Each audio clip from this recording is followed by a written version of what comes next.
Thanks for your interest in workship, how to use your work to worship God. This is a series of videos that are chapter previews of the book. And today we're going to look at chapter 2, which talks about work as being good. Now that might take a bit of a stretch of imagination, because when people ask us about our work, most often we're going to tell them about the bad things about work. That's what comes to mind immediately, usually. However, in Genesis, we have this beautiful picture of God at work. God at work in his work of creating the world. And this is magnificent work, beautiful work.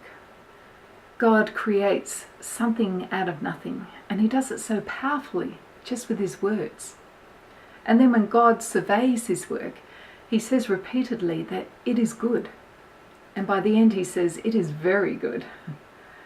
And the sense there of good is that everything is right. Everything is whole. Everything is an expression of God's creative will. It's just the way it should be. And then the first thing that God asks human beings to do is to work. In Genesis 2:15 we read that God took the human being and put him in the garden and asked him to work the earth and keep the garden. From this we see that we're to work alongside God, to actually bring forth more admirable and lovely works and wonders. So from this we learn a few things.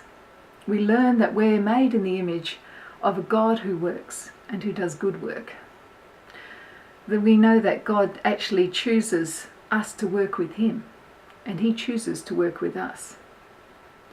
And we can see that God's desire is that we would use our good work to both honour him and serve other people. So what about you? Do you ever reflect on the goodness of your work? How can you actually go about being good in your working and bringing about good from your work?